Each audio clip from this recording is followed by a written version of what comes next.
Fala, galera. Então, estamos aqui iniciando o nosso programa, nossa nova empreitada, como eu costumo dizer, podcast. Vamos ver o que vai rolar nas redes. Para começar, a gente está com patrocinadores que é a Eckert Agronegócios, a Delagro, a Pioneira, a Maxi Solos, Implementos King estão junto com nós.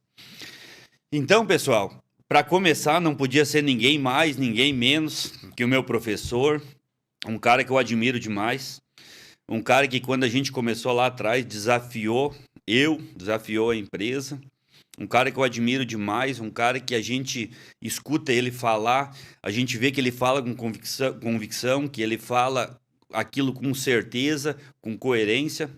Admiro demais. Vou deixar ele se apresentar, porque é um cara fora de sério. Rodrigo, queria saber quem é o Rodrigo. Bom, gente, boa noite. Inicialmente, então, agradecer ao Fábio aí. No momento que eu agradeço o Fábio, eu agradeço a toda a família Eckert, né? Eu vim agora no caminho ainda lembrando, né? O meu primeiro contato com a família foi o tio, né? O seu Arnaldo, né? Eu sempre digo a lenda Arnaldo Eckert, né? O seu Delmar, né? E depois chega essa segunda geração aí, o Fábio, a Camila, os primos, né? Enfim, né? Então, da mesma maneira, a admiração que eu tenho pela família de vocês, né, Fábio? Por toda a história, né? Por todo o trabalho que vocês fazem aí, né? Isso para nós é muito importante, né? Cara, eu agora dia 1º de agosto completo 20 anos de IRGA, né? E graças a Deus, acho que Deus me ajudou aí ao longo disso tudo, né? Pegamos uma fase muito boa, né? Eu já entrei da metade do Projeto 10 em diante, né? Pode lembrar o que representou o Projeto 10 para a lavoura de arroz do Rio Grande do Sul, né? Com certeza. O Projeto 10, o IRGA e os produtores aumentaram a produção de arroz no Rio Grande do Sul em 5 anos em 50%, né? Com certeza. Cara, se nós pensar isso aí em termos de emprego, de geração de renda, geração de recursos, é impensado o que foi isso aí, né? E já foi uma quebra de paradigmas, né? Então, aqui nós tivemos, né? Valmir, o Jäger, o Nassif nessa região, né? Que foram os primeiros que compraram essas ideias, né? Ureia no seco, né? Plantar, mas imagina plantar em setembro, Fábio, né? No meio da geada, né? É, quando começou a chegar essas ideias, né? Então, foi um primeiro momento muito bom, né? E depois da chegada da soja na várzea, a gente vai falar de soja, né? Isso. E bom que a gente pôde, eu sempre digo, a vida da gente acho que é bom o cara chegar, olhar para trás e ver que tem muitos amigos aí, os lugares que a gente foi, tudo que a gente foi. E se de alguma maneira conseguiu contribuir, né? Eu de formação sou engenheiro agrônomo, né? Minha área de formação é solos, né? Tenho uma vontade de fazer psicologia. Eu acho que hoje eu sou muito mais psicólogo do que agrônomo, né? Mas a ideia é essa aí, sempre tá... Agora tô no IRGA de Guaíba, a minha vida sempre foi em Cachoeirinha. E depois daquela experiência fora que eu tive aí de América Latina, Paraguai, Uruguai, Bolívia. Com consultoria, né, Rodrigo? E aí eu voltei para o IRGA, final de 2021. E agora estou no 13º NAT, trabalhando no Eldorado, Guaíba. Eu acho que quando eles querem aposentar a gente, Fábio, eles botam porque o Nassif botaram em Guaíba, aposentaram. E Jäger botaram em... Agora é minha vez lá. Não, que isso. Mas é isso aí. Mas, Rodrigo, aproveitando que a gente comentou o Projeto 10, eu queria falar contigo, começar com esse assunto, quando a gente falou em desafiar. 2015, 2016, a gente estava conversando antes, chegou o Rodrigo aqui em TAPS, a gente já fazia rotação de soja com arroz, no culturo, famoso ping-pong. Um belo dia chegou o Rodrigo pra gente aqui e disse pra gente, não, a gente tá montando um projeto para colher 6 mil quilos de soja. Onde a gente colhia 3 mil quilos, tava louco de faceiro, dava pulo se colhesse 3 mil quilos. Chegou ele e disse, vocês vão colher 6 mil quilos de soja. Quem não ria da cara dele se apavorava, né, Rodrigo? Se apavorava, né? E vieram dando dicas pra gente do trabalho bem feito, que nem sempre foi feito no IRGA. Vieram mostrando pra gente a melhor época de plantio, preparo de soja. Eu costumo dizer para todo lugar que eu vou, para todo lugar que eu passo, Rodrigo, que tu tem uma grande parte nessa cultura, nessa soja na várzea. Eu me lembro quando tu pelhou por nós para trazer variedades novas para a gente plantar aqui. E simplesmente diziam não, porque eles não interessavam na soja, nessa metade sul, na nossa área aqui. Hoje a gente está produzindo, hoje os 6 mil quilos, que foi tão desafiador, já se foi. Pulverizaram 6 mil. Já foi ganhado um SESB aqui na área, bem acima de 6 mil quilos. Eu queria que tu contasse um pouquinho desse projeto, que eu me orgulho tanto de fazer parte dele junto contigo, que foi um dos criadores desse projeto. Pois então, Fábio. Daí, passado, então, eu digo, o projeto 10 eu cheguei na metade, mas a parte essa do soja 6 mil, a gente viveu ela toda junto, né? Então, é bem nessa data que tu fala, nós em 2014, 2015, o diretor técnico do IRGA era o Maurício Fischer, né? Um cara que 35 anos de casa, que conhecia muito a instituição, conhecia muito o que o setor precisava, né? E aí nós avaliávamos naquele momento que o projeto soja, o projeto rotação dentro do IRGA, estava completando 10 anos. Era um projeto de 10 anos, e aí, vamos para onde agora? Tá. E nós também achávamos que já tinha muito conteúdo, muito trabalho de pesquisa, muita ciência que havia sido produzida. E também, cara, andando, eu vinha a TAPES, eu via tu fazendo coisas muito bem feitas, tá? Ia em outros lugares e via que produtores estavam fazendo cada um do seu jeito, fazendo algumas coisas muito bem feitas, né? E nós entendíamos que já tinha um certo número de conhecimento, um nível de conhecimento. E esse conhecimento tinha que ser distribuído. E nada mais justo com a experiência que o IRGA tinha de extensão rural, né, de, novamente, o IRGA capitanear um projeto desse tamanho. E aí, o Maurício me perguntou, tá, e que nome vai ser o tal de projeto? Eu digo, 6 mil. Mas 6 mil o quê? Eu digo, 6 mil quilos. E aí, Fábio, daí começam as coisas legais a acontecer, né? Eu me lembro ainda hoje, nós estávamos no escritório do IRGA ali com o Rudinelli, quando eu te falei em 6 mil quilos. Tinha cara que ficava brabo com aquilo. Eu digo, cara, se eu conseguir tirar o cara da zona de conforto, se o número 6 mil tá incomodando ele, já cumprimos parte do nosso trabalho. Tirei o cara da zona de conforto. E assim foi. Eu não posso nunca esquecer de citar, né, Fábio? Eu me lembro, tem uma pessoa, e eu sempre, em todos os lugares que eu vou, nas palestras que eu faço, que é a doutora Cláudia Lang. A Cláudia, além de ser uma pessoa fantástica, uma pesquisadora, né, uma melhorista, né, de alto nível aí, né? E a Cláudia entrou no IRGA, acho que era 2004, 2005. Tá? E a Cláudia sempre usava uma frase, a minha equipe. Cara, essa Cláudia passou tanto trabalho. Nem nós acreditávamos na questão. E ela ia para lá e peleando, né? E eu digo sempre, e a Cláudia, além de todo o mérito dela, né, deixou frutos, né? Até que IRGA, a 60 com certeza, com certeza. E a BS IRGA 1642. Ainda é bem plantada, né? Cara, até que IRGA ela vai seguir por muitos anos ajudando nós a domar essa várzea aí, né? Ela tolera toda. Claro que hoje tu tá no outro patamar, buscamos outros potenciais, né? Mas até que IRGA, sim, ela teve seu papel, ela vai continuar ajudando por muito tempo aí a domar essa várzea. Uma outra coisa interessante é o que tu falava, né? Nessa época a gente tinha 48 mil hectares de soja em rotação, né? Isso mesmo, né? Hoje estamos num número maravilhoso, né? Eu me arrepio, né? Quando eu falo em 500 mil de hectares, eu me arrepio, né? E aí, cara, nós tínhamos que atrair essa turma pra vir pra cá, né? Que nem nós tínhamos que encantar os produtores, né? Sim, sim. Cara, eu sou apaixonado pelo que eu faço, né? Sim, sim. Acho que é o mínimo que eu posso fazer, eu tenho que ser o maior incentivador, né? Eu digo, como é que nós vamos trazer as empresas para nos ajudar, né? Eu me lembro na época, Nideira, Brasmax, que eram os grandes segmentos. Sim, né? Sim, eram os grandes sementes. Né? Tia, eu ligava pra Nideira e tia, nós estamos aqui na metade sul do Rio Grande, estamos com um projeto grande, esse negócio da soja em rotação com arroz aí. Tá, mas Rodrigo, de quanto que tu tá falando? Eu já largava lá em cima, né, Fábio? Largava em 300 mil, nós tinha 48. Tinha 40. Né? Não, Rodrigo, não. 300 mil. Tia, nós temos 35 milhões de hectares de esse Brasilzão aí de soja de altura aí, né? Então, muitas vezes, joga um balde de água na gente, né? Mas tu vê depois disso, né, o que virou, né? Então, hoje é a metade sul do Rio Grande, né? Temos 500 mil de hectares de soja em rotação com arroz. Se nós pensar que 70% da lavoura de arroz do ano que vem vai em cima de soja, né? Questão dos 6 mil, tu um exemplo, né? Pulverizar os 6 mil, né? 126 o teu SESB aí, né, Fábio? Mais 1,5 milhão de hectares de soja na metade sul do Rio Grande. E tu olha no mapa de água, tu vê onde é que tá a água, onde é que vai crescer. E temos área para crescer ainda, né?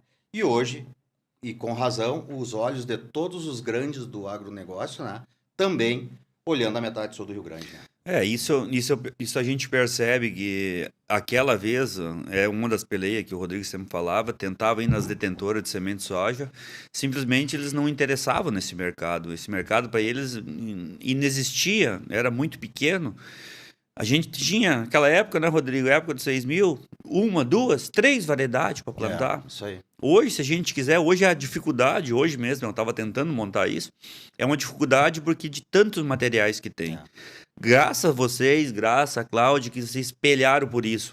Uma coisa que eu achava muito legal que vocês falavam para nós, produtores, a gente quer o número 6.000, mas a gente quer tirar vocês da zona de conforto. Se você escolher sair de 3.000 e ir para 4.000 quilos, a gente já está contente. É o que vocês falavam. E isso foi estimulando o produtor a caprichar mais. Nós, se eu não me engano, foi no primeiro, segundo ano, a gente conseguiu 6.000 quilos já no projeto IRGA. E a gente ficou pensando, mas se eu conseguir caprichar nesse pedaço que eles estavam ajudando a cuidar, por que a gente não pode trazer esse capricho para o resto da área? Isso aí. E foi o que a gente fez, né, Irga? Rodrigo, nossa empresa principalmente, fez isso, tentou levar aquele capricho para toda a área.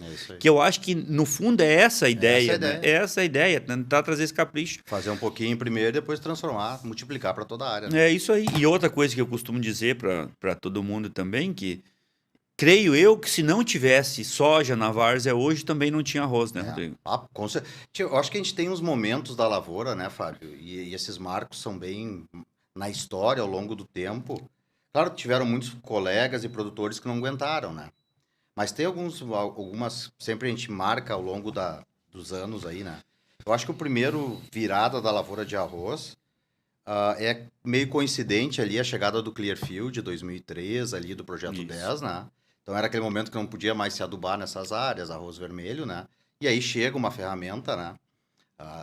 Para te ver como as relações do IRGA são importantes, né?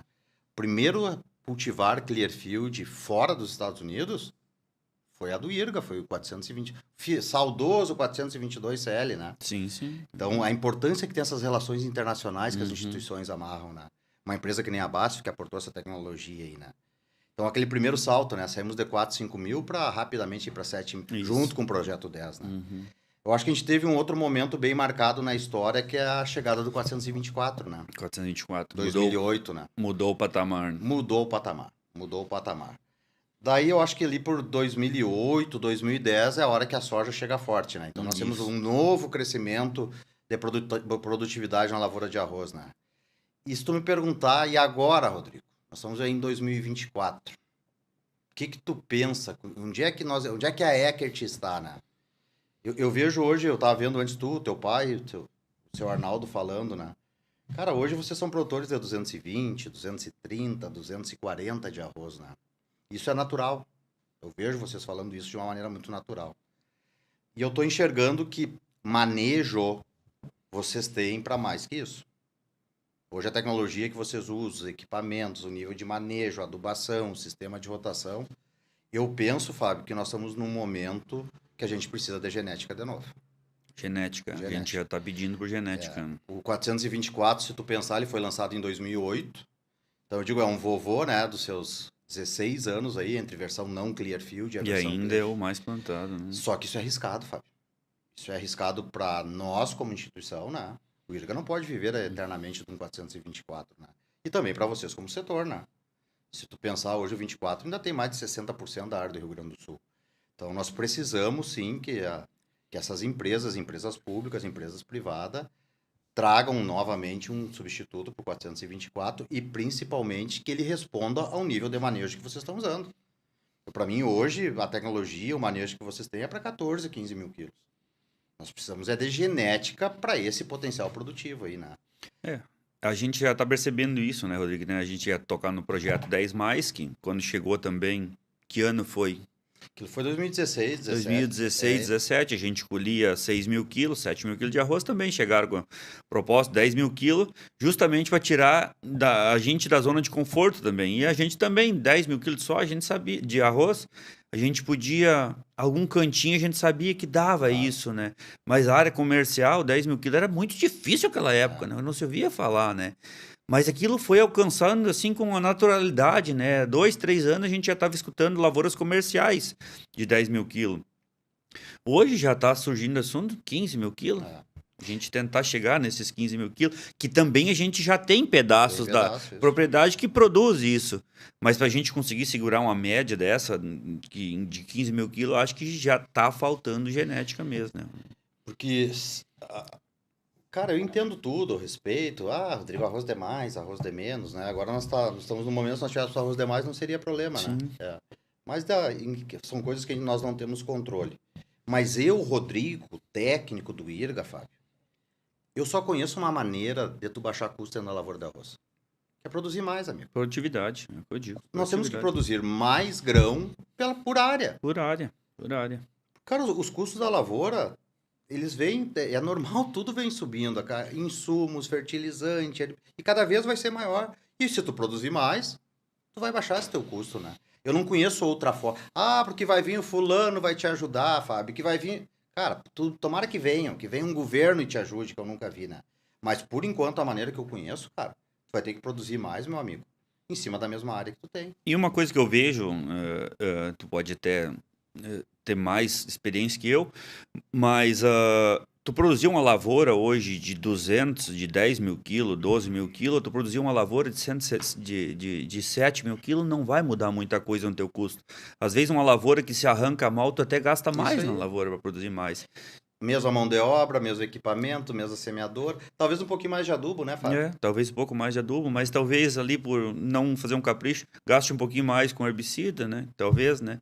Então é o que a gente vê, né? Talvez só no capricho, na hora certa, né? Que nas reuniões que a gente sempre vai entre safra, quando a gente escuta, principalmente tu falar naquele capricho, uma coisa que eu sempre gravo, quando a gente chega nas reuniões, pergunta quanto é que é para colocar, quanto de semente é para colocar, uma coisa que me gravou, o Rodrigo sempre fala, tu vai plantar começo de setembro? Que não escute, né? Bota um pouquinho mais de semente. Aí entrar na época boa, bota um pouquinho menos. Entendeu? Às vezes é um detalhezinho, né, Rodrigo? Porque eu costumo falar, na minha visão de produtor, para te colher hoje 9 mil quilos de arroz é muito fácil, Claro. Com 424. Tu plantou na hora adequada, adubou, limpou, 9 mil quilos. Agora, depois dos 10, 11 mil quilos, aí é o ajuste fino, né, Rodrigo? Isso. Aí vai mais para o ajuste fino. E assim, Fábio, uma das coisas, por exemplo, esse ano que foi um ano, uma safra, eu acho, graças a Deus terminou essa safra, né? Possivelmente a mais difícil de muitos aí, né? Mas eu sempre olhava o número da soja, né? Eu sempre tinha medo, o que vai passar com a área de soja em rotação com arroz, marcando um El Ninho desses, né? O ano passado foi 505 mil, né? Foi a primeira vez que passou de 500 mil de hectares, né? E a intenção esse ano ela era 490. E por tudo terminou 422 mil hectares semeados de soja em rotação com arroz. Cara, com o maior El Ninho dos últimos 50 anos, sabe? Cara, isso te dá uma certa tranquilidade. Tia, vocês amadureceram, né? E sabem da importância dessa cultura para o sistema, né? Para a cultura do arroz, que é a grande beneficiada, né? Para o negócio de vocês, né? E eu vejo que a soja hoje no Rio Grande do Sul, cara, ela pode ser, daqui a pouco não vai ser 500 mil, mas ela não vai ser menos de 400 mil hectares. Não vai ser mais, né? Então, isso é a questão de maturidade do setor. Eu enxergo sustentabilidade da lavoura ao longo do tempo, ao longo das gerações. Teus filhos estão vindo aí amanhã ou depois, né? Isso é positivo, né, Fábio? Para todos nós, né? E a gente vê já outros lugares do mundo vindo copiar essas ideias aí, né? A gente vê na América Latina esse sistema crescendo, né? Os Estados Unidos sempre usaram ele, né? Isso é bom, né, cara? Isso é bom. A gente que tem no sangue... Eu sempre tenho um defeito, né? Nós somos treinados no serviço público para passar a informação, né? E que nem eu tive uma experiência fora, no setor privado, tu aprende aquela informação vale dinheiro, né? E é difícil para mim. Cara, para mim ficar quieto, entendeu? Eu fui treinado para cuspir tudo, entendeu? Mas eu acho que... E por outro lado, acho que eu sou meio nômade também, né? Eu não consigo ficar muito tempo num lugar, né? Então, que bom que a gente vai levando essa mensagem e a gente... Eu acho que isso é a melhor coisa da vida da gente, tu vê que as coisas começam a andar, que as coisas começam a crescer, né? E não é tão difícil assim, né? Por outro lado, falamos do arroz. Cara, eu vejo que a soja, se tu olhar os números da soja no Rio Grande do Sul, o ano passado chegou perto de 3 mil quilos de média. Pá, 500 mil, isso é soja, né? Tá. Mas é 2 mil e pouco, né? Eu penso, Fábio, e vendo produtores que nem vocês, vendo produtores que já descolaram aí dos 60, 70 sacos, Para mim, o desafio da soja nesse negócio agora é nós estabilizar ela num patamar mais acima. Então, eu diria que nós temos uma soja de 500 mil de hectares aí de 2.500, 2.700 quilos. Ponto. Estabilizou, consolidou. Agora a hora de nós descolá-la um pouco mais para cima. Com certeza. E aí, cara, se para te fazer isso envolve um pouco mais de. Então, tu já não é mais arrozeiro, né? Nem diz, parafraseando a Federa Arroz, né? Vocês são produtores multisafras, né? Mas agora nós vamos ter, o sistema vai ter que responder um pouquinho mais, né? Nós chegar num outro nível de estruturação das propriedades, um outro nível de drenagem, né, Fábio? Com certeza. Nós somos da época da sistematização 4.0, né? Com certeza. Agora é suavização, né? Suavização. E aí pode ser que daí tu vai conseguir estabilizar essa tua soja aí a 800 mil quilos acima, e aí tu vai passar a ter...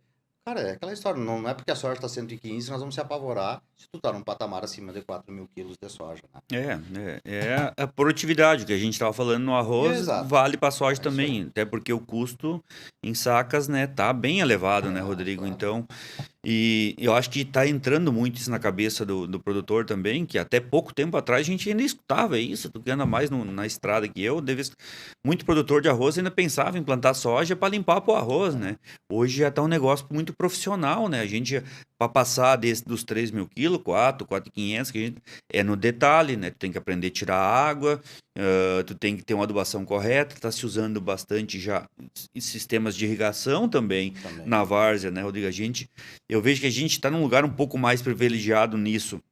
Tu tem outras formas de irrigação, né? Tá se usando suco, se usando até lâmina de água em algumas áreas, né? E tá funcionando muito bem isso, né? Uma coisa que eu sempre digo, principalmente quando eu falo fora, né, para outras pessoas para outras regiões que estão entrando nesse sistema, né, é sempre respeitar o período de aprendizagem, né, Fábio? Erros e acertos, né? Cara, quantos anos vocês estão na soja? Quantas vezes tu já errou, tu acertou, tu aumentou? Cara, isso é normal do processo de aprendizagem. Tua equipe, né, cara? É uma mudança, né? Isso aí. É uma mudança total, né? Da mesma forma, bom, aprendeu, dominou, estabilizou a soja, cresceu dentro do teu negócio. Cara, vamos melhorar um pouquinho mais. Vamos melhorar a drenagem, melhorar a nossa estrutura. Quando vê, tá aí as coberturas de solo no inverno. Com certeza. Olha o trevo persa aí, o Com certeza, tá vindo bem o trevo persa. Pois é. E daí se nós pegar os trabalhos de trevo persa, sabe de que ano eles são? 2002. O Valmir publicava lá, trabalhos lá no Litoral Norte, na Cavalhada lá. 2001, 2002, tu procurar, tu acha trabalho de trevo persa. E por que não estourou naquela época, Fábio? Agora que tá chegando, né? Mas não estourou naquela época, nós não tínhamos drenagem nesse nível, entendeu? Então a gente aprendeu com a soja, fomos para um outro patamar e viabilizou o trevo. Cara, e tu vai num outro patamar agora de fertilidade, de reestruturação, para viabilizar o milho. Com certeza. E o milho tem que ter água. Olha o que o Paulo Harris fala. É isso aí. O que me assusta é assim, o ano retrasado o milho foi a 105, né? Daí tu viu produtores com problema na lavoura de arroz, cara, querendo plantar milho irrigado, amigo. A R$ 1.500 o saco de semente. Com certeza. Então o que eu digo? O erro disso aí é não ter respeitado o período todo aquele erro, os acertos, a aprendizagem, né? Aí a conta pode ser muito alta, cara. É bem por aí, né? Mas o que a gente sempre prevalece, né, Rodrigo, que vem de vocês, que sempre incentivaram nós aqui, eu acho que capricho em primeiro lugar, né? Tentar fazer sempre em primeiro lugar, tentar fazer na hora certa. Isso foi o mestre Dirceu que nos ensinou, né? Sim, saudoso sim. Dirceu, cara. Fica até hoje, né? Que falta faz esse homem pra nós, né? Ficou até hoje. É chato pra mim falar que falta fazer esse homem as palavras deles, né? Mas o Dirceu dizia, né? Primeiro, né? Capricho, né? Assistência técnica de alta qualidade, né? Fazer bem feito na né? hora certa, né? Com paixão. Cara, tu é um cara que tu faz as coisas por paixão, né? Eu também me acho assim, né?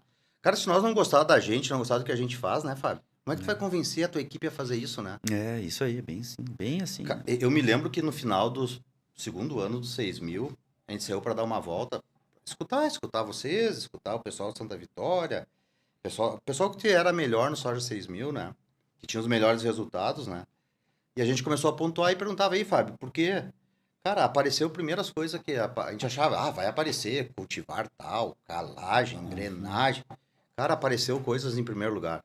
Equipe motivada. Lavoura de arroz resolvida. capitalizado. Isso eu tenho certeza, eram os 3 primeiros itens. Entendeu? Lavoura de arroz resolvida. Cara, 10 de outubro terminou minha lavoura de arroz, eu vou cuidar da soja. Eu me lembro que foi aparecer o primeiro item de técnico, lá no 5º item, que apareceu drenagem, Fábio. E aí isso remete muito ao que o falecido Dirceu, o saudoso Dirceu, falava, né? O cara vai ficando velho, eu tô com 52 anos, né? E aí, eu chego nos lugares, Fábio. Cara, o cara tem que ir na lavoura porque é papel da gente, né? Mas eu te digo, eu dou uma olhadinha na volta das casas, né, cara? Já tem uma Cara, noção. olha os equipamentos dos caras, olha. O que tu vai ver na lavoura não é muito diferente daquilo do que é a vida da pessoa. Sim. Ali tá o retrato, né? Eu vejo, os teus guri, eu vejo pulindo os equipamentos, pulindo o trator, pulindo colheitadeira. Tu acha que o cara que pule um trator que ele trabalha, o serviço que ele vai fazer pra ti, né? Isso é uma coisa que a gente... que tu falou que é muito importante, né?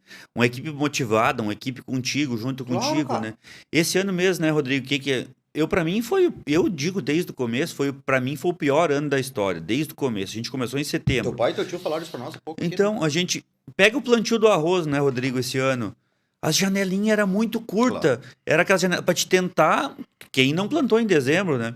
Nós mesmos aqui, tirando exemplo pra minha equipe aqui, cara, dava aquelas brechinhas de 2, 3 dias pra plantar, meio molhada ainda, embuchando plantadeira. A gente sabe como é que é o serviço quando não tá na hora. Mas ou tu força o plantio, ou tu planta em dezembro, marcava chuva de novo. Aí chegava na gurizada, eu via, às vezes estão cansados, digo, não, deu, não, é eles mesmo. Não, vamos tocar, vai chover, depois a gente descansa, vamos virar essa noite, vamos tocar. Aí tu vê a importância, né? Aí tu vê, que nem tu comentou, né? Tu chega no galpão, tu vê aquele cuidado com o maquinário, tu vê, né? Ele sabe, né? E isso reflete lá na tua colheita, lá na frente, né, Rodrigo? E a tua equipe é reflexo do que tu é, cara. Entendeu? Não vai pensar que eles não vão ser diferentes. Cara, os cachorros que a gente tem são igual a gente, Fábio. É, pior que é, Entendeu? isso mesmo. Tu olha no cachorro, tu vê a cara do isso dono. mesmo, né? E o ser humano também, a tua equipe, se tu é um cara motivado, a tua equipe vai ser motivada. E é assim que tem que ser. Cara, ali em Eldorado, essa região que eu tô, Eldorado, Charqueados, é só pré-germinado, Fábio. A gente teve produtor esse ano com 3 replantes, 4 replantes. Sim. E daí os caras te chamavam, tia Rodrigo, eu fiz tudo igual que eu fiz o ano passado. O ano passado nasceu tudo, esse ano não nasceu nada. Isso aí. Então, o produtor, o arrozeiro, ele tem na sua essência isso. Nos momentos de dificuldade, ele tira forças de tu não sabe de onde, né? E eu não quero nem falar o que aconteceu depois em março, abril e maio, né, pai? Sim. Então, desde o plantio, nós viemos apanhando essa safra. Desde o plantio, eu costumo dizer, setembro foi enchente, aí deu uma brechinha ali no mês de outubro, que a gente conseguiu plantar um pouquinho, aí depois, novembro, aquela enchente de novo, que nós mesmos da empresa perdemos 40%. O que tinha plantado de soja, replantamos tudo, não ficou nada, todo replantado. Aí depois veio seca, né, Rodrigo? Eu tava olhando. Janeiro seco. Janeiro seco. E a gente ficou 30 dias sem chuva, e janeiro choveu muito pouco, né? Muito pouco. E aí depois, na colheita, quem é que tá esperando aquilo? Pois é. Nós mesmos tinha colheitadeira em casa, parada, dentro do galpão, que não botamos trabalhar.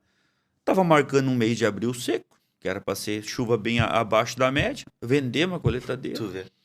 E aí depois o que a gente sabe, né? Que é o que ocorreu, né? Mas por outro lado, né, Fábio? A gente tem sempre que olhar as coisas boas, né? Se eu tô mentindo pela boca da Josana do Irga agora, né? Pelo visto, temos um Laninha pela frente. Laninha? E é só sempre pra lembrar pra nossa turma que tá nos ouvindo, né? Ano de Laninha é ano de colher arroz, né? Ano de arroz. É ano de colher arroz, né? E eu acho que... Esse dia eu perguntei pra Josana, o pessoal me aperta aí. Já aconteceu alguma vez na história? Laninha, El Ninho? Sim. Tio Rodrigo, é mais normal do que tu pensa. Ela me citou em 2016, só que nós não sentimos muito aqui. Pegou mais Santa Vitória, fronteira oeste, né? E sempre depois de um evento forte, a tendência é nós termos um oposto na sequência para as coisas se compensarem na atmosfera. O que eu vejo, já pensando na próxima safra, Fábio, é que nós vamos pegar, se confirmar o Laninha, os reservatórios, a nossa caixa d'água, que é o solo, os rios, os açudes, as barragens, vai estar tudo cheio. Tudo cheio. E isso mesmo. pode ser uma oportunidade, né? Isso mesmo. Inclusive para a soja nesse cenário, né? A gente que é mais da soja da várzea, que a gente chama terra baixa, ano seco é ano que bom pra gente. Isso aí. Porque ano de laninha é ano que chove menos, mas chove, né? É. Na nossa E região, a né? nossa caixa d'água é maior, ela A nossa aguenta. caixa d'água é maior, então, que nem tu falou, os açudes praticamente tudo cheio, os rios estão com toda a força, então é ano de arroz, né? É ano seco, é ano de arroz, sempre foi, né? Eu acho que essa é a expectativa, né? Claro que tem muitas áreas, eu digo, a gente sempre, ao longo dos anos, a gente vai tentando enxergar nas piores cenários, tentar enxergar uma coisa boa, né, Fábio? Eu sei que a gente está passando aí tá vendo cada coisa que aconteceu nos solos da região central aí, né? Tem problemas que não é 5 anos, 10 anos, 15 anos. Mas também, cara, tem aquela turma que a água entrou em cima, né? Até na fertilidade, daqui a pouco, ela vai contribuir alguma coisa, essas águas que vieram para cima, né? Então, a gente tentar avaliar essas coisas, quem perdeu um pouco da cultura, saber que vai ter um residual. Tô puxando o braseiro pro meu assado, que é a minha área, né? Mas eu acho que a gente tem que seguir em frente, a lavoura vai continuar, vocês vão continuar, né? E se Deus quiser aí, o Laninha pro arroz vai nos ajudar muito aí, vamos voltar a colher arroz bastante aí, né? Isso era um dos próximos assuntos que eu queria falar contigo. Sei que a tua especialidade é solos. Diante dessa chuvarada toda que aconteceu, essa catástrofe, né, Rodrigo? Nós aqui embaixo a água levantou devagar, baixou. Ainda tem áreas alagadas perto da lagoa, que a lagoa ainda está com nível alto. O solo está todo ali. Às vezes a gente até tem um pouco de vergonha, que nem nós, perdemos um monte de soja, mas aí tu olha pro lado, gente que perdeu o maquinário, perdeu o galpão. E levou a terra inteira. Isso que Metro eu e ia meio, chegar. 2, né? Levou o solo. Eu vi produtores que perderam o solo, simplesmente não tem mais.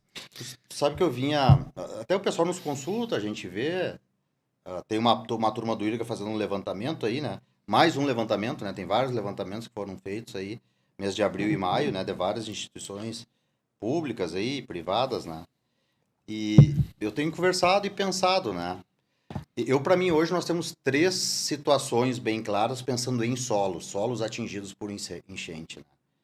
Eu acho que a primeira deles a gente podia chamar dos solos muito atingidos, né, Fábio? Que é aquele solo que teve a remoção da camada fértil, né?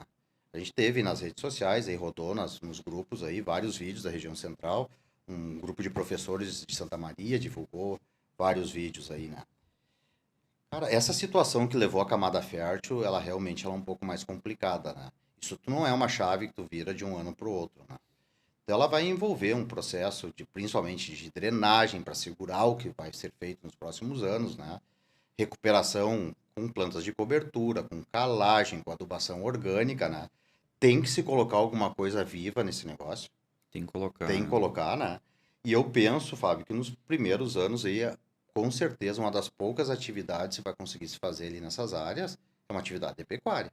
Nós vamos ter que deixar isolar essa área e fazer ela recompor ao longo do Recompor com adubação virgem. e a adubação orgânica e tentar. Isso não é coisa para 5 anos, eu acho que é de 10 anos para frente para começar a ter um resultado.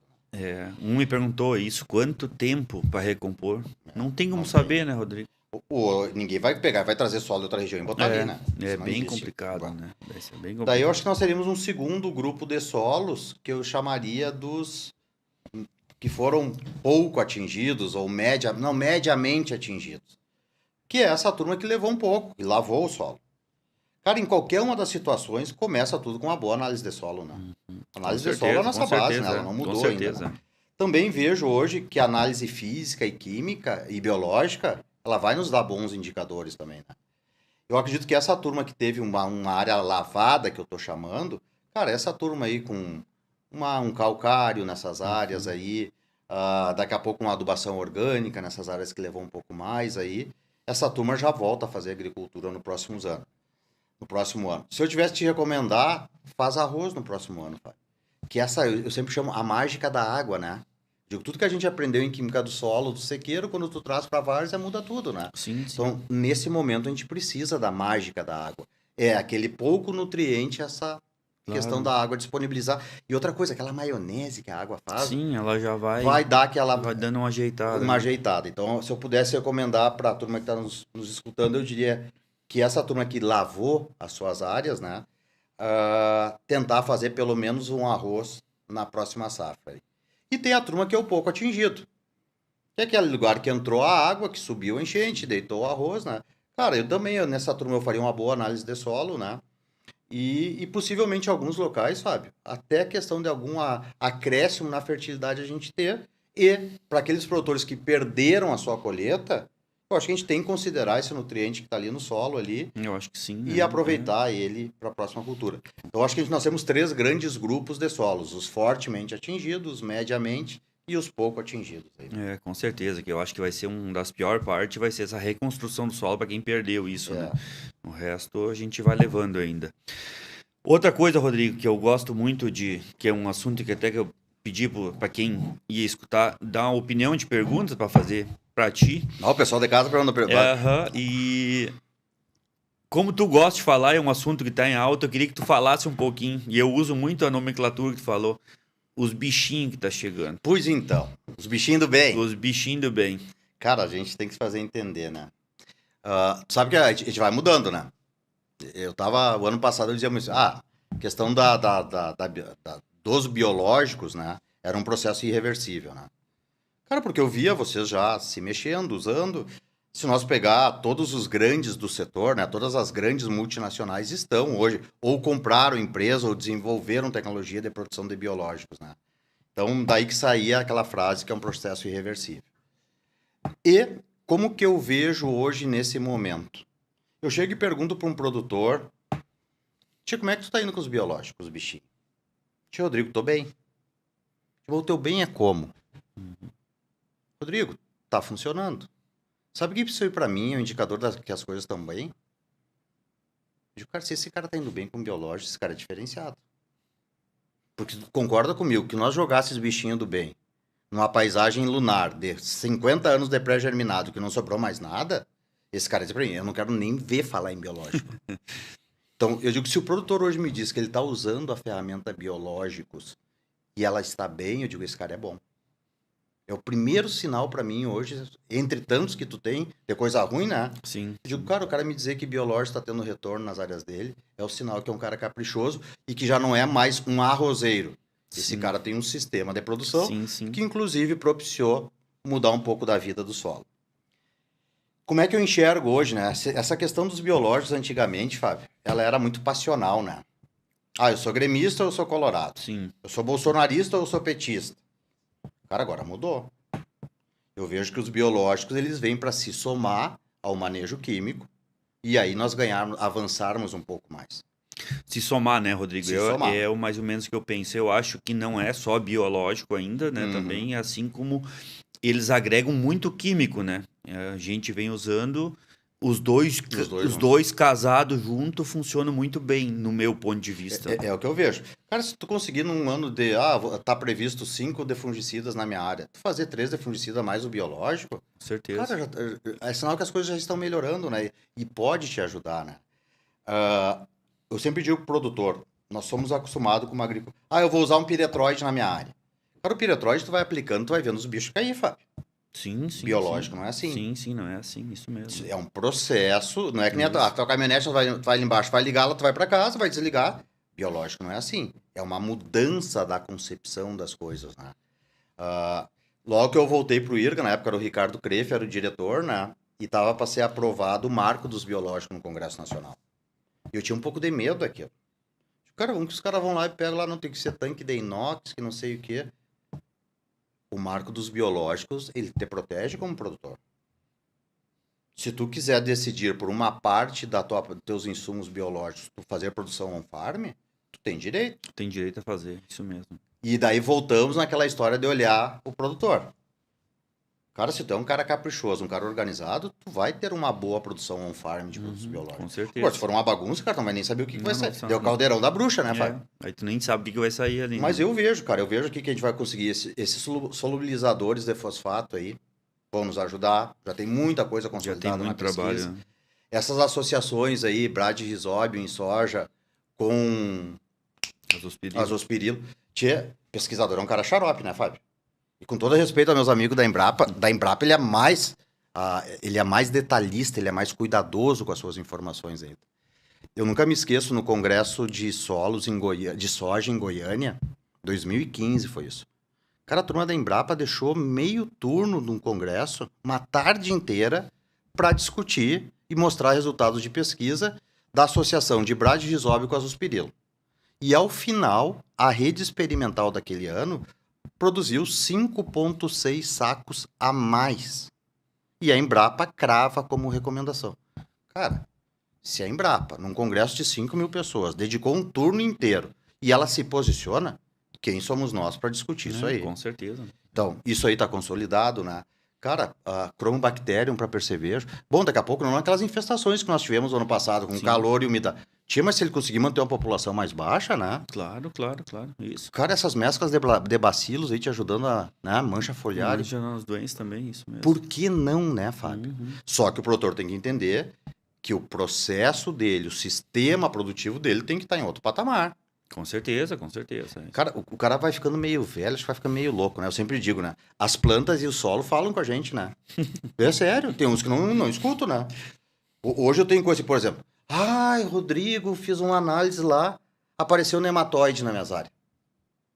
Cara, nematóide é o solo gritando contigo, Fábio.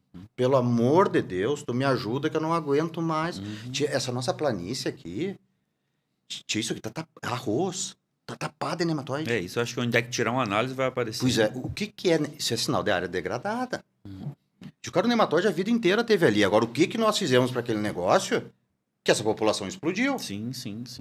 Então, o sinal... E da mesma maneira que eu estou enxergando hoje um produtor que está indo bem com a questão dos produtos biológicos, como é um bom indicador que ele está melhorando o seu sistema de produção. Assim que eu vejo os bichinhos do bem. Eu acho que vai vir muita coisa nesse ramo, Claro. eu acho ainda, né, Rodrigo? Vai vir. Outra coisa, Rodrigo, que o pessoal fez uma pergunta também e eu achei muito interessante. A gente estava até conversando fora do ar agora há pouco sobre isso. Tu estava comentando também dos jovens que vêm vindo atrás, que a gente tem que dar oportunidade, né? E nesse ramo nosso da agricultura, a gente ficou um pouco preocupado que o jovem estava saindo do campo. Muito agrônomo se informando agora devido à demanda, né? Mas o jovem no campo, para subir em cima do trator, para ajudar na área, tava ficando meio de lado. Agora, piloto automático, software, tudo coisa, ele está começando a gostar de novo da agricultura. Tu acha que esse nova visão de agricultura digital vai colaborar mais para o jovem ficar com nós no campo? Fábio, eu vou traçar um paralelo com essa experiência que eu tive no Paraguai, tá? E os equipamentos hoje que o Paraguai, as coletadeiras, os tratores, que eles têm à disposição lá são os mesmos nossos, tá? E hoje, eu conheço produtores no Paraguai aí que tu pega, considerando toda a turma dele, inclusive com o mecânico e o cozinheiro, que geralmente os dois de mais idade, né? Que a média de idade é 23, 24 anos nessas propriedades. Cara, aí tu pega um equipamento, pega uma 760, uma CR dessas tuas aí, dá pra um guri desse, sabe? É que nem tu entregar um Nintendo. Se ele puder ficar o dia inteiro dentro de um 3030 da Jacto ali, e daí tu começa a ver o rendimento operacional que essa geração tira desses equipamentos, é 92, 93, 94%. Com certeza. Daí tu vem pro nosso lado aqui. Nós ainda temos uma mão de obra na lavoura, principalmente na lavoura de arroz. Não vou dizer que está uma mão de obra antiga, velha, mas a média de idade na nossa lavoura ela é um pouco mais alta ainda, né, ainda é mais alta. E aí, cara, eu me preocupo um pouco nisso que tu fala. Eu acho que a tecnologia hoje atrai essa gurizada. Atrai, né? Cara, tu no teu negócio, tu não tiver pelo menos aí um banheiro individual para eles aí e uma internet de alta velocidade, tu não traz ninguém pra granja hoje, cara. É isso aí. Tu entendeu? Só que eu me lembro, cara, na época... Porque o IRCA sempre foi pequeno de gente, né? Em número, né? Sempre fomos poucos, né? O seu projeto dela foi feito com 25, 30 pessoas, um negócio daquele tamanho, né? Só que naquela época, nós treinamos entre técnicos de nível médio e nível superior mais de 3.000. E eu vejo pouca gente sendo treinada e preparada. Sim, isso faz falta. Então, e eu vejo que aí é papel das instituições públicas. Não é o setor privado que vai preparar a gente para ti, Fábio. Nós, e como sempre foi, né? O público forma e o setor privado vem e pega pronto. Olha da nossa geração do IRGA, nessas grandes empresas aí, quantos colegas... Com certeza. E eu aprendi, o Maurício me ensinou isso, Rodrigo, uma das funções do serviço público é formar pessoas pro setor. Beleza, tranquilo. A sociedade reparte essa conta aí, né? E eu vejo, Fábio, que nesse aspecto todos nós estamos pecando um pouco. Eu vejo pouco local de formação e qualificação de pessoas, principalmente jovem para o setor. Bem pensado, né? Isso não se vê mais, né? Não. Praticamente, né? Oferecer essa formação, trazer o jovem, porque ninguém nasceu sabendo, né, Rodrigo? Claro que não. Então, daqui a pouco tu trazer para ele se inteirar no assunto, isso é uma coisa que tá fazendo falta. fazendo Teria que vir a falta. pauta mesmo. Cara, Isso aí, né? e não era só o IRGA, tinha Senai, tinha outros, né? Os colégios agrícolas, né, Fábio? Quantos? Sim, colégio agrícola, quantos não se tem Tinha mais? um CADOP ali do lado do IRGA, tu vai no CADOP, tu dá pena de ver É. hoje o sucateamento né? Então, isso pode ser uma ameaça para nós como setor. Entendeu? Nós temos aí concorrentes nossos do lado, vizinhos nossos, que eu dei um exemplo, o Paraguai, com a mão de obra jovem, numa outra geração diferente da nossa já, que já nasceram dentro do celular, né? Que conseguem desempenhar muito mais os equipamentos na mão. E eu vejo nós, nesse aspecto, devendo um pouco, Fábio. Eu acho que nós tínhamos que repensar e voltar a... Na verdade, a gente tem que encantar essa gurizada para voltar para o campo, né? Tem que encantar. É um trabalho que a gente vê, né? Que eles têm que se sentir, como é que eu vou dizer, aquilo ali tem que dar prazer para ele, aquilo você tem que dar prazer. Eu tenho uma gurizada que trabalha comigo, a gurizada mais nova também, que nem tu falou, cara. Tem um que trabalha até comigo e a gente chama ele de nerd dos tratores. Né? Ele consegue tirar um maço do trator, ele entra lá, aproveita tudo que tem dentro, né? Consegue aproveitar, porque daqui a pouco tu tem uma baita numa ferramenta, numa tela do trator, um GPS. E tá tirando 50% da máquina. Piloto automático, tu tem tudo lá, tu consegue trabalhar com ele no modo automático para te ter economia e tu não consegue aproveitar aquilo ali. Daqui a pouco com um treinamento, que nem a gente falou, daqui a pouco só isso ali já ajuda bastante. Né? E isso aí tem que começar antes, né, Fábio? Tu não vai pegar e trazer para trabalhar no agro um cara com 25, 30 anos. Ele se apaixona por esse negócio com 12, 13, 14. Isso mesmo. Então, para mim, tá faltando nessa formação inicial lá no colégio agrícola. Lá no já indicar isso. E isso aí pode ser uma ameaça para nós, como setor, né? A gente fica um pouco preocupado com isso, né? Porque tá modernizando muito rápido, né? Entendeu? E a gente tem Nós temos que voltar a treinar, voltar a encantar pessoas. Eu acho que é essa frase aí, né? Com certeza. E é muito mais fácil agora com os equipamentos que vocês têm hoje aí do que naquela época, né? Muito mais fácil, né? Louco, né? Um trator hoje com ar-condicionado, um piloto automático, né? Indiscutível, né? Não tem, né? Outra coisa, Rodrigo, então, já indo pro lado final, para muita gente que eu converso aqui na minha região, principalmente, ainda é tabu agricultura de precisão. Para mim, eu não me vejo mais plantando sem agricultura de precisão. Eu, particularmente, Rodrigo, nós aqui da fazenda, a gente já usa taxa variável em semente e em adubo. Tanto arroz como soja. Estamos trabalhando. Eu não me vejo mais sem isso.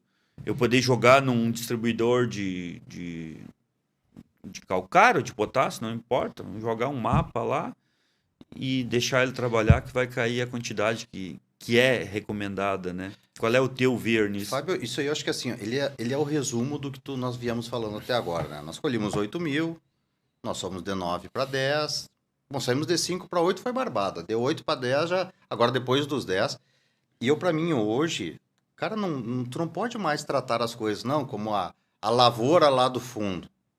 Cara, a gente vai começar a tratar, é por quadrículas, é por espaços, é por talhão, e tu vai ter cada vez mais otimizar os teus recursos, Fábio. A gente não pode se dar o luxo de sair... Não, eu vou botar 120 quilos de ureia aparelho em tudo. Com certeza. Eu não tenho mais. Eu me lembro, cara, eu sempre no início, quando começou a se falar em agricultura de precisão, né? Eu digo, o arroz é muito fácil de tu ver isso, né? Cara, tu via muito... Tu, quando tá colhendo na máquina, tu via... Puta, mas que eu podia ter botado mais um pouquinho, né? Com certeza. Pô, se eu botasse 80 quilos parelho de ureia na minha lavoura, cara, ia deitar um monte. Tu com agricultura de precisão, tu vai trabalhar de 40 a 220 quilos de ureia. Com certeza. E o que aconteceu? Subiu a média das tuas lavouras, tu não vê quase mais acamamento, e doença e praga também diminui. Também não, né? Por quê? Porque nós começamos a tratar já por talhão, metade do talhão, e cada vez mais vai ser assim. Eu concordo em plenamente, só que eu digo assim, ele é um processo. Não adianta nós pegar lá para aquele cara lá que tem milhares de limitações de manejo lá, que planta no tarde, que irriga no tarde. Esse cara não tá preparado. Não vai dar o resultado esperado. Não. Mas eu acho que o cara que descolou dos 10 aí, Fábio, a maneira que tu tem hoje de otimizar os teus recursos, né? Usar de maneira mais eficiente tudo. Seja adubo, fertilizante, ureia, a herbicida, a fungicida, o caminho é por aí, cara. E o que eu vejo nesse caminho, né? Tu consegue distribuir melhor. Não é que tu vai fazer uma agricultura de precisão, tu vai gastar mais com isso. Não, ao contrário, tu gasta menos. Às vezes tu até gasta menos, né? O que eu costumo dizer para quem está escutando que não fez agricultura de precisão, que nem tu comentou, né, Rodrigo? A ureia. A ureia é o que mais mostra de todos numa lavoura de arroz, né? Ali é incrível. A hora que tu vai colher, que eu ainda gosto de colher ainda, tu vê a lavoura uniforme, tu não vê lomba e tu não vê baixo, né? Terminou o acamamento. Terminou o acamamento, terminou a doença. Eu acho que isso a gente podia deixar de recado pro pessoal de casa, né? Para quem quer começar com a agricultura de precisão e é a cultura de arroz, o melhor de início é a questão da ureia no arroz. É ureia. Só que, para ti chegar nisso aí, tu tem que ter, como eu digo, o diário de bordo da lavoura. Tu tem que saber que ali naquele lugar tu colheu pouco, não é porque faltou adubo, é porque ali tinha marreca, ali tinha uma lagoa, ali tinha vermelho, ali tinha preto, N motivos, mas tem que saber por que colheu pouco. Tu tem que saber, tem que ter um mapa de produtividade, né, Fábio? Com certeza. Tu tem que ter uma malha de análise de solo. E aí, cara, daí sim dá pra começar a fazer. Mas eu acho que é uma boa dica para quem quer começar com agricultura de precisão no arroz irrigado, o manejo do nitrogênio. É o que mais mostra, né? É o que mais mostra. O que mais tu enxerga no olho. Então, Rodrigo, indo pro lado de 1 hora. Que bom, agradecer, né? Passa ligeiro, agradecer, passa muito rápido, né? Eu digo que isso aí é uma fera, ele entende tudo. Isso aí, se tu falar de futebol, de lavoura, a gente dá gosto de escutar. Agradecer aos nossos patrocinadores, a Eckert Agronegócios, Delagro, Stara Pioneira, Maxi Solo, Implementos King. Rodrigo, que tá com a esposa de aniversário, ainda tem um jantar, mandar um abraço para ela. Obrigadão. Agradecer mais uma vez, Rodrigo, num primeiro episódio. Às vezes a gente fica um pouco nervoso, a gente vai começar agora. Teria que ser contigo, que além de professor, um amigão. Cada palestra que tem aqui eu me lembro do Rodrigo, ele sabe disso, né? E sempre de braços abertos para... Não tem hora que a gente chama que ele não está disposto a ajudar a gente. Fábio, mais uma vez, o pessoal que está em casa nos ouvindo aí, agradecer a oportunidade, reforçar a admiração que eu tenho pelo trabalho, teu trabalho, da tua família, tudo que vocês fazem, que fazem pelo município de Taps, que fazem pelo setor, né? Para mim é um prazer. Sempre que vocês precisarem de mim, o dia que for, a hora que for, eu digo, meu celular não é rádio FM, mas está 24 horas no ar, é só chamar que eu vou vir com o maior prazer. Muito obrigado aí, que seja o primeiro de muitos aí e mais sucesso ainda para ti. Obrigadão. Com certeza. Obrigado, Rodrigo Schenfeld. Agradecer também ao Monblack, que organizou isso tudo para a gente está começando agora, mas é um projeto novo que com certeza vai dar certo. Obrigado, Rodrigo. Valeu, boa noite, gente. Valeu, boa noite.